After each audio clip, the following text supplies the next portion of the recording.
De los 95.600 y tantos puestos de trabajo creados, comercio, restaurantes y hoteles son 51.000, servicios comunales, sociales y personal son 25.000 y construcción 19.000. César, empiezo contigo. ¿Estas cifras te parecen correctas, incorrectas, falsas? ¿Son mentiras? ¿Cuál es tu evaluación? Bueno, no tengo criterio suficiente, digamos, como para... Lo que sí es una información que se origina en el Instituto Nacional de Estadísticas, que por lo que yo conozco, ¿verdad? He pasado por el sector público y hace mucho tiempo estoy en el sector privado, yo entiendo que trabajan de manera seria, digamos, las estadísticas del país, ¿verdad? Entonces, considero que son datos que reflejan de manera relativamente cercana a la realidad, digamos, ¿verdad? Nos gusta o no nos gusta, a mí me gusta, de hecho, que haya más empleo, digamos, ¿verdad? Creo que eso es algo bueno, ¿verdad? No, entrar a discutir cifras me parece que no es algo que tenga mucho sentido. Sí, es que ¿sabes por qué, César? Empecé con esta pregunta y contigo, porque yo creo que vos sos una persona que te posicionaste como referente económico de todos los sectores, ¿verdad? De todos los sectores políticos estoy hablando. Entonces, a mí me importa mucho cuál es tu valoración de esta información, porque aquí hubo una andanada contra el gobierno a partir de estos números. El presidente dijo, estos números son una maravilla, y le trozaron de todos los colores, ¿verdad? Así que... Sí, o sea, yo creo que eso es más una parte de la discusión política, ¿verdad? Como él se planteó un objetivo un poco fuerte en términos de creación de empleos, salen estos números y él lo toma como algo alineado a los objetivos que él fijó. Y obviamente se trata de eso, el resto de los sectores trata de rebatirlos, digamos, ¿verdad? Pero yo, cuando miré un poco más a profundidad los números, claro que no soy un experto en términos de empleo, digamos, no es que estoy siguiendo en términos de empleo todo el tiempo, ¿verdad? Pero ya que me invitaron para hablar de este tema, miré un poquito, ¿verdad? Y también miré los datos de los resultados del censo que recientemente sacó también el INE. Me llama más la atención que la oferta laboral creció apenas casi 40.000 personas desde mediados del 2023 hasta diciembre del 2024. O sea, eso es algo que hay que mirarlo, ¿verdad? Porque de hecho es una de las principales conclusiones. Yo escribí un artículo sobre este tema. Me preocupa que el bono demográfico, que era un tema que veníamos hablando mucho hace mucho tiempo, la oferta laboral venía creciendo según las estimaciones que teníamos, que eran aparentemente equivocadas, ¿verdad? Crecía según nuestras estimaciones alrededor de 80.000 personas por año, ¿verdad? Estamos creciendo más o menos de la mitad de eso, ¿verdad? Entonces, bono demográfico, hasta por ahí nomás ya de en adelante, ¿verdad?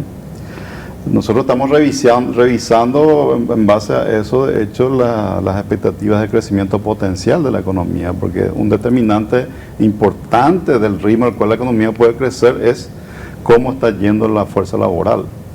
Eso me preocupa más que los números estos de cuánto empleo se creó, qué sé yo. Una precisión, sí. César, te pido una precisión ahí. Sí. Oferta laboral creció apenas 40.000.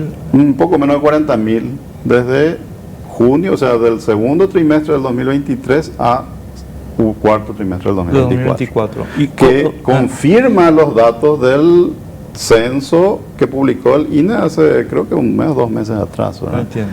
Porque no es lo mismo que la fuerza laboral crezca 80.000 por año que crezca 40.000 por año. Es una diferencia muy importante eso, ¿no? En términos económicos es muy importante. Te voy a pedir, perdón, una pequeña precisión técnica, ¿verdad? Sí. Porque no estoy entendiendo alguna cosa. Si el material que estábamos mostrando dice 95.600 y tantos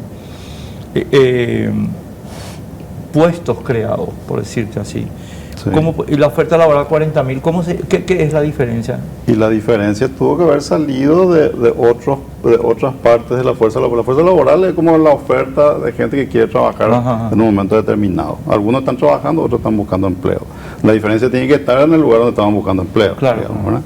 El otro cambio importante que uno observa es una migración rural-urbana muy fuerte, porque hay una caída en el empleo agropecuario muy fuerte, que obviamente crearon empleo en estos sectores de servicio principalmente, ¿verdad? Ese es otro fenómeno, no era tan fuerte antes, ¿verdad? Me sorprende a mí en esta oportunidad, ¿verdad? Como que el empleo agrícola siempre estuvo relativamente estable, pero el crecimiento de la fuerza laboral venía hacia las ciudades. Pero esto es como que se reduce en el campo el empleo y pues aumenta en las áreas urbanas, ¿verdad? Es una migración interna fuerte, ¿verdad? Yo creo que hay que centrarse más en ese tipo de análisis, porque son las cosas relevantes en términos de políticas públicas a corto plazo y mucho más todavía a mediano y largo plazo, ¿verdad? Mónica, ¿cuál es tu valoración? Misma pregunta para saber un poco el punto de vista del gobierno. Sí, así como señalaba el señor César, es importante definir un poco cómo está la estructura dentro del mercado de trabajo. Si bien el censo modificó un poco nuestro marco muestral, ahí tenemos primeramente las personas en edad de trabajar, que es lo que refería él, ¿verdad? Que se disminuyó, ¿verdad? Es decir, personas de más de 15 años... Vos tenés que hablarme como yo de preescolar, porque Sí. están entrando usted en profundidades técnicas. Ese concepto que acabas de decir, ¿cómo es? Sí, personas en edad de trabajar. Ah. Es la fuerza que estaba inactiva, que tiene menos de 15 años y que va entrando año tras año al mercado. Eso está alrededor de aproximadamente 60.000 personas, ¿verdad? Para hacer algunas precisiones. Y antes... Esto es 60.000 personas año. Sí, año. Es lo que entra, la gente de 15 años y más que va entrando a la fuerza laboral. Luego tenemos nuestra fuerza de trabajo, ¿verdad? Que son todas las personas que están ocupadas e inactivas. Y luego tenemos a los ocupados, que estamos alrededor de 2.996.000 aproximadamente, que es realmente el análisis que nosotros venimos haciendo. Sin lugar a dudas, la encuesta, el INE, refiriendo a la pregunta que hiciste anteriormente, era anteriormente la Dirección Nacional de Estadísticas, Encuestas y Censos. Con la nueva ley, realmente se fortaleció muchísimo. Y los datos del INE, así como cuando tenemos datos positivos o tenemos datos negativos, se los muestran, ¿verdad? Siempre tiene una fortaleza en el marco institucional y también dentro mismo del cuerpo técnico del INE. Entonces ahí yo creo que eso hay que darle un punto también al Instituto Nacional de Estadística con todo el esfuerzo de la fortaleza que está teniendo dentro de la provisión de datos, no solamente desde la EPH, próximamente van a salir los datos de pobreza, hacen otro tipo de encuestas también, trabajan con el Banco Central y con otras instituciones. Nosotros hace poco sacábamos, por ejemplo, con el INE la encuesta de tendencias de mercado de trabajo, que mostraba qué necesidades está teniendo actualmente el mercado, o sea, dentro de la estructura o dentro de la institucionalidad de la provisión de datos, el INE tiene cierta fortaleza. Con respecto a la población ocupada, de la misma manera nosotros hacemos tanto análisis técnicos como análisis de coyuntura y análisis político. Y efectivamente, si vemos la diferencia intertrimestral de lo que pasó, vamos a decir, en el tercer trimestre versus el cuarto trimestre, sí hubo un aumento de la ocupación, ¿verdad? Pero ¿qué es lo que ocurre acá? Salieron a distorsionar qué es la ocupación y qué no es la ocupación. Ahí voy a entrar otra vez en algunas definiciones, porque creo que es muy importante que la gente entienda las definiciones para poder definir, ¿verdad?, cuál es su conceptualización con respecto a lo que ocurre. Nosotros tenemos dentro del espectro económico dos tipos de economía, la economía formal y la economía informal. La economía informal es cuando la unidad productiva, la empresa o la persona está totalmente fuera de los preceptos, por ejemplo, no tiene RUC, no tiene IPS, no, está fuera de la legalidad. Está fuera de la legalidad. Luego tenemos la economía formal, que es la unidad productiva o la persona que tiene RUC, y dentro de una unidad productiva existen otra vez dos tipos, que es el empleo formal y el empleo informal. Dentro de la ocupación, todos estos aspectos están contemplados, o sea, nosotros tenemos empleo formal y empleo informal anteriormente. Y el INE, antes de la CIE-10, que es la conferencia estadística de la OIT, usaba la definición de ocupación como sinónimo de empleo. ¿verdad? Antes, y muchos países de la región todavía lo usan, ¿verdad? Ocupación es empleo. Por ejemplo, algunos países de la región siguen utilizando tasa de empleo o tasa de desempleo. Nosotros, al adoptar esta CIE, lo que se hizo fue cambiar la denominación de tasa de empleo por tasa de ocupación, tasa de desempleo por tasa de desocupación. Son conceptualizaciones estadísticas que se hacen. Entonces, dentro de este espectro, cuando nosotros analizamos la ocupación, analizamos puestos de trabajo que se van creando durante los últimos 3 meses, porque la encuesta se recoge octubre, noviembre, diciembre, y es una foto del momento, es una foto de lo que ocurre en ese trimestre. Y en ese trimestre, comparado con el trimestre anterior, se creció 96.000 nuevos puestos de trabajo. Pero si comparamos con el año pasado, 2023 versus 2024, mismos trimestres, se creció en 57.000 puestos de trabajo. Y dentro de esos puestos encontramos a los formales y a los informales. O sea, de tercer a cuarto trimestre, 96.000. 96.500. Pero en el interanual, 50.000. 57.000. 57.000. Espera que voy a anotar eso porque... Puestos de trabajo. 96.000 interanual. No, 96.000 intertrimestral. Sí. Y 57.000 interanual. ¿Cómo? Explícame en castellano. Y dentro de esas ocupaciones que se crearon, dentro de ese 57.000 vamos a hablar de la interanual, de los 57.000. Ahí están los trabajadores asalariados, los trabajadores independientes, los patrones y empleadores y el empleo público, que el empleo público viene bajando. En los últimos nosotros realmente al monitorear nos damos cuenta cómo se reduce el empleo público.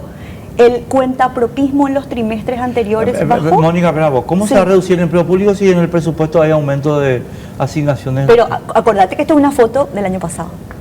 Todavía, si hubo un aumento, eso vamos a ver cómo se muestra en el futuro, si crece o no el empleo público.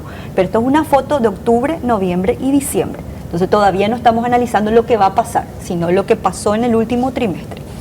Y ahí vemos, obviamente, el empleo formal y el empleo informal dentro de todas esas categorías. Y cuando hablamos de empleo formal, tenemos que entender que están los que están en relación de dependencia, que es el trabajador que tiene un patrón, y el independiente. El independiente, su categoría para que sea denominado formal, tiene que tener RUC, tiene que estar inscrito en la DNI, tiene que emitir factura. Y el dependiente, el que tiene un trabajo asalariado, tiene que tener IPS. Esas son las dos categorías de los formales. Pero nosotros tenemos una economía que tiene 48-50% de informalidad. Sí, ahora se redujo realmente, o sea, aumentó la formalización del empleo, creo que 0.8, estamos a 42.3%. Creo que en el interanual tenemos más de 34.000 empleos formales, ¿verdad? Eso es bastante positivo. Creo que se está trabajando muy bien desde la formalización, pero también tenemos que entender que la lucha contra la informalidad, desde el aspecto asalariado y desde el aspecto independiente, tiene unos problemas estructurales que se vienen arrastrando desde hace más de 30 años. Las economías informales, con la creación de muchas unidades productivas que no tienen capacidad de crecer, que por eso nosotros trabajamos fuertemente en lo que es la política de formalización de las MIPYMES, porque necesitamos que esas unidades productivas sean formales. Ahí está el grueso de nuestra informalidad. Entonces, ¿cómo se ataca? Se ataca con políticas focalizadas. Porque si hablamos de empresas grandes en el sector asalariado, tenemos el 96% de formalización. Pero en las pequeñas y en las micro, tenemos casi un 90% de informalidad. Entonces, ahí tenemos un problema. Por eso, hablar netamente de decir, no, el presidente mencionó puestos de trabajo formales, de ninguna manera lo hizo, ¿verdad? Porque todos somos conscientes de que la creación de puestos de trabajo es un todo dentro de la ocupación. Claro, ahí Juan José, empiezo con lo que acaba de decir Mónica, pero después agrandar un poco el tema por lo que te toca a vos de ser, digamos, asesor del presidente. O sea, ¿por qué se expuso el presidente que conste en acta con esta pregunta que yo le defendí al presidente el viernes. Porque yo creo que el presidente no hizo nada descabellado. Pero quiero entender por qué el presidente dijo lo que dijo, exponiéndose al nivel de crítica que apareció. Sí, ahí es muy importante, complementando con lo que mencionó César y también Mónica, que hacer el análisis de la película, no quedarnos solamente con la foto, ver lo que ocurrió en este trimestre, pero también en los trimestres anteriores. Y a partir de ahí es donde nosotros construimos una línea de base para ver de dónde partimos desde que asumimos este gobierno. Y esa línea de base es el tercer trimestre del año 2023, que es cuando asume el presidente Santiago Peña. Cuando asume el presidente teníamos alrededor de 2.900.000 ocupados en las diferentes categorías de trabajo que mencionó Mónica. Y viendo la evolución trimestre a trimestre, vemos que en el último trimestre del 2024 el dato reportaba cerca de 2.996.000. Entonces, si miramos esa película y comparamos contra nuestra línea base, vemos que durante 5 trimestres, que es el periodo de gestión del gobierno del presidente Peña, se han generado cerca de 100.000 puestos de trabajo. Entonces, es correcta la apreciación. No se hizo referencia solamente a puestos de trabajo formales, sino que se hizo referencia a la creación total de puestos de trabajo durante estos 5 trimestres. Pero ustedes, esta es una pregunta muy tal vez de lo doméstico de la presidencia de la República, Juan José, pero me interesa saber, pero ustedes, Pico, no están viendo que el campo está lleno de espinas. O sea, en el sentido, ustedes pero no saben si el presidente nos sale a decir con precisión, hemos creado tantos puestos de ocupación formales y tantos informales y esto nos da bla, bla, bla, bla. ¿Por qué no hizo esa disgregación que está haciendo Mónica ahora? Es importante también tener en cuenta el momento en el que el presidente anuncia estos puestos de trabajo. Enrique, él estaba en un día de gobierno en Guairá, en Villarrica. Se estaba haciendo la presentación de lo que sería el programa Hambre Cero, la contratación de 1.200 cocineros y cocineras que van a formar parte de este programa, que también es ambicioso y que esperamos genere entre 40 a 60.000 puestos de trabajo. Entonces, ante ese público, el presidente anuncia estos números, ¿verdad? Entonces, eso es importante también tener en cuenta, ¿verdad? No era, yo creo, el lugar para entrar con tecnicismos. Para eso estamos, hoy podemos hablar de lo que es la diferencia entre empleo formal, empleo informal o la categoría ocupacional, pero ahí era comunicar de forma sencilla y práctica los números que recibimos ese mismo día. César, ahora, yo ¿sabes por qué le defendí al presidente el viernes? Obviamente me cagaron a patadas, pero no estoy acostumbrado y no me importa, ¿verdad? O sea, por la sencilla razón de que yo estimo que si se está generando demanda laboral, la economía está para arriba. Lo grave sería que no se cree demanda laboral. Por eso yo me detuve un ratito en ese número que vos dijiste, oferta laboral.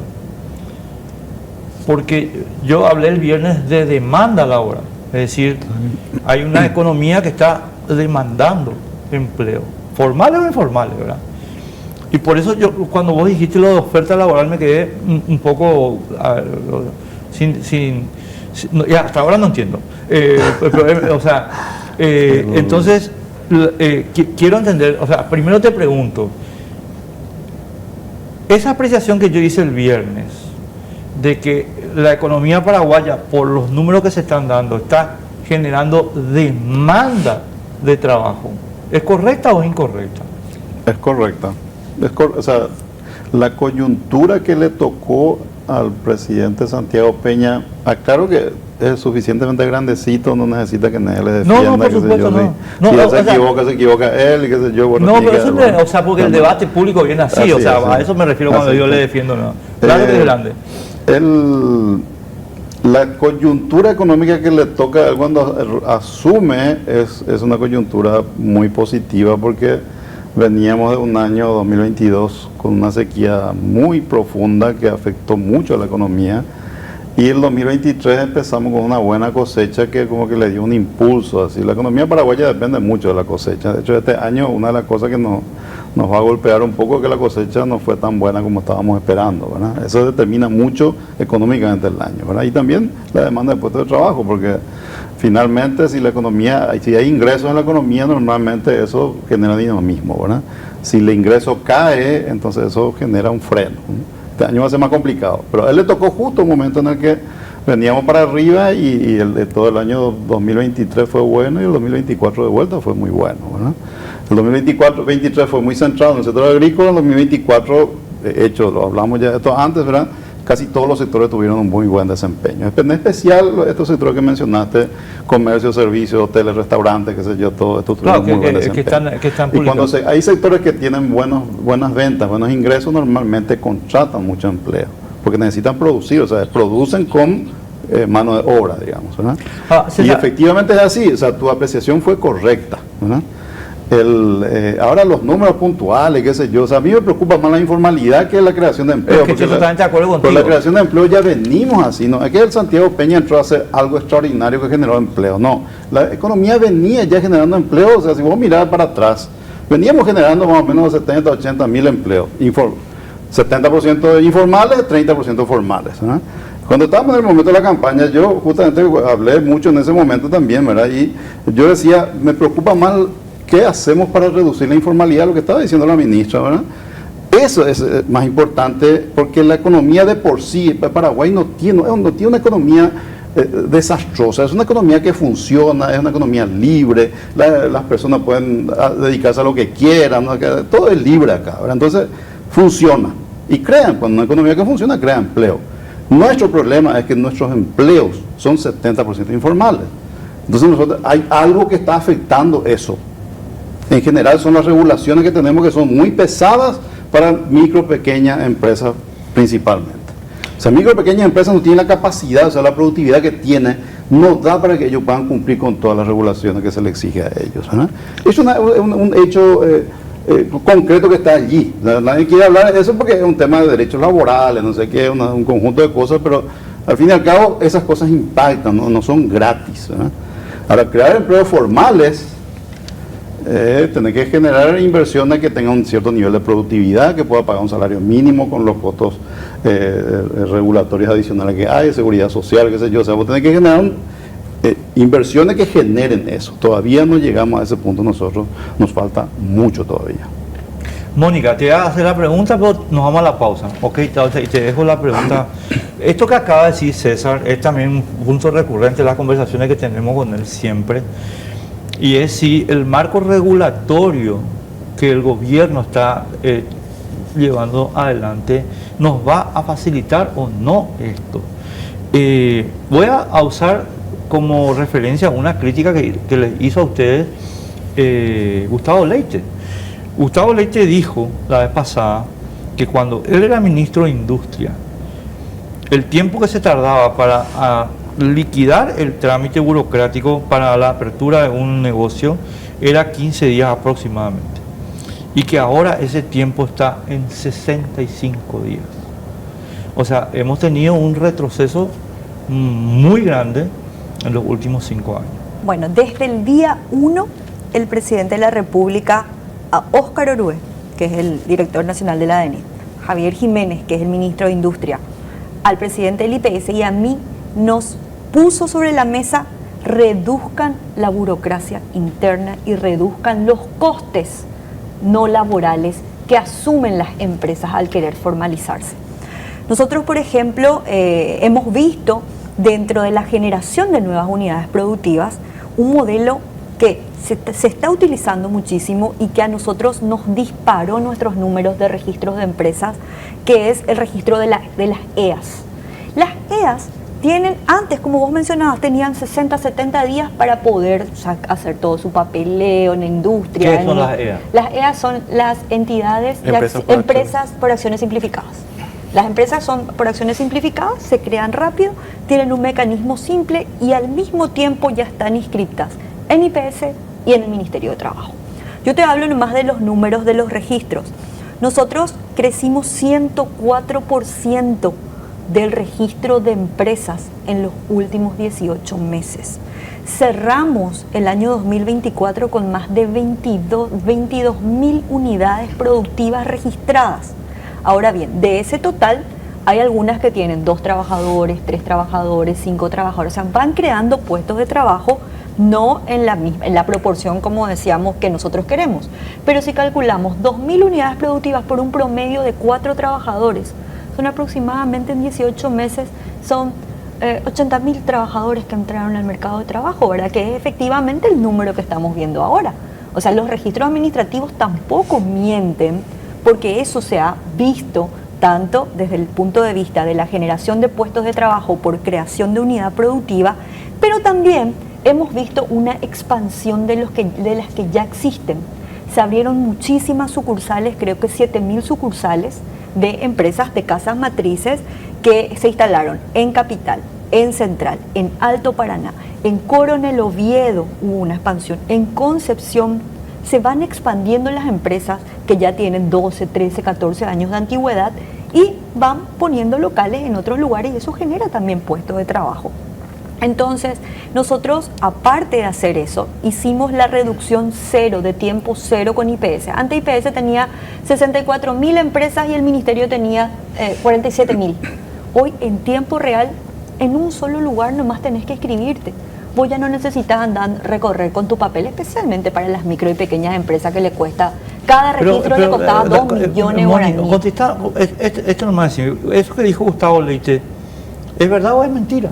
No, las EAS ha reducido increíblemente el tiempo de la creación. ¿Y el resto? Resto son, por ejemplo, personas físicas o personas jurídicas. Las personas físicas, como son unipersonales, depende de la actividad que genera, se escribe en la DNIT y luego se escribe en el IPS al ministerio al mismo tiempo, ¿verdad? O sea, son trámites bastante sencillos, sí, pero gratuitos. Este número, yo te estoy insistiendo en el tema de los días. No, realmente se redujo bastante por lo que dijo tiempo. César, porque yo coincido totalmente con lo que dijo César. O sea, nosotros no vamos a generar una capacidad de consolidar la creación de empleo y de aumentar la calidad del empleo. Sí, es que nuestra necesidad burocrática se sobrepone a la necesidad de los creativos. Por supuesto, hay que recortar. Ustedes te dan nomás un ejemplo claro.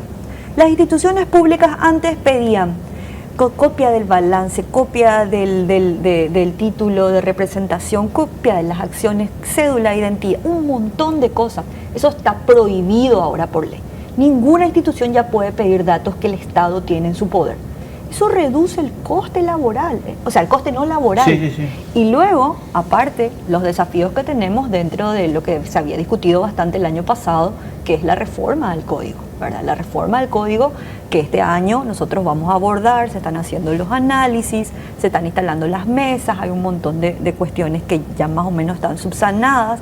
Y bueno, eso es alinear todo lo que significa la creación de una empresa con toda su simplificación y desburocratización, que cuesta un dineral, que costaba realmente, porque ahora prácticamente para escribirla se redujo en un 80%, versus lo que es el tema laboral de los costes no laborales que asume, ¿verdad?, trabajar un poco en ese sentido desde el punto de vista de la regulación que tenemos.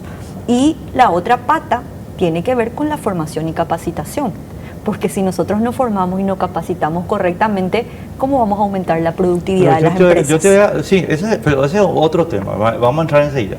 Juan José, con César, esto que te iba a preguntar ya lo hablamos muchísimas veces, pero acá, a mi modo de ver, si nosotros nos damos por satisfechos con los números publicados y con el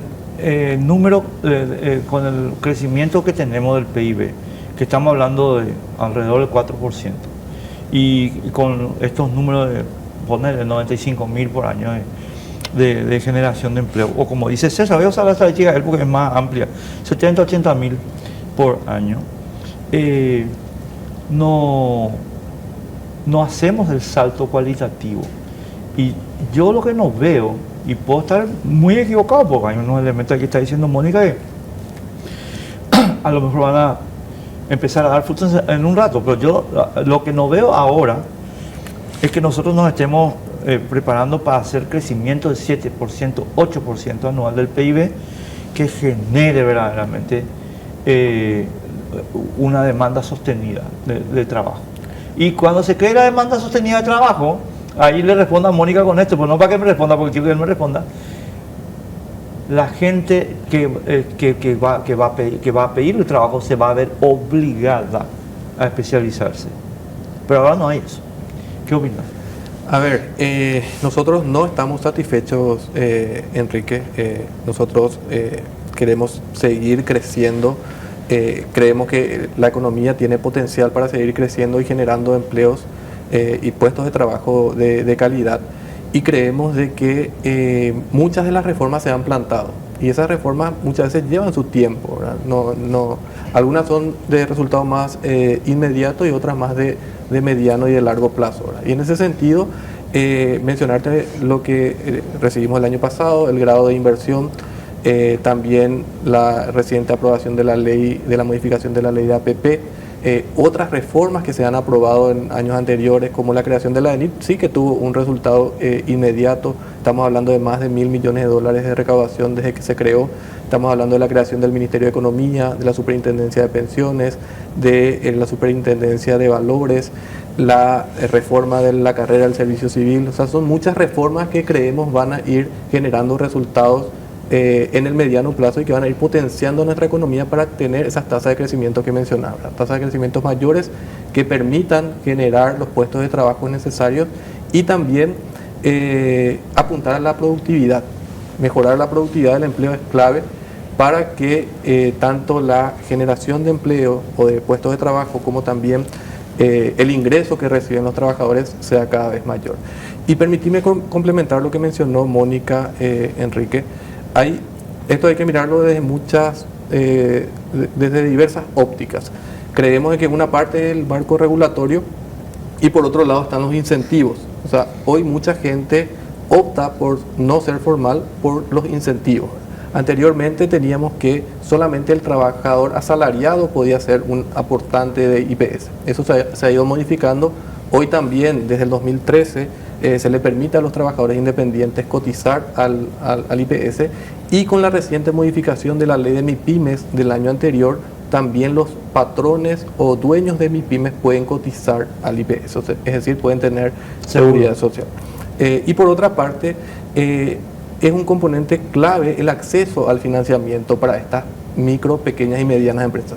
Generalmente tienen una barrera de entrada al mercado financiero muy alta por las tasas, los plazos, terminan recurriendo generalmente a tasas muy altas que terminan limitando su potencial de crecimiento. Y en ese sentido, el año pasado, en septiembre, el BNF publicó o inició un programa específico para las MIPYMES con tasas y plazos preferenciales que a la fecha ya han generado crédito por más de $40 millones. Y cuando estamos hablando de estos segmentos de micro, pequeñas y medianas empresas, hablar de $40 millones es un monto muy considerable en poco más de 5 meses.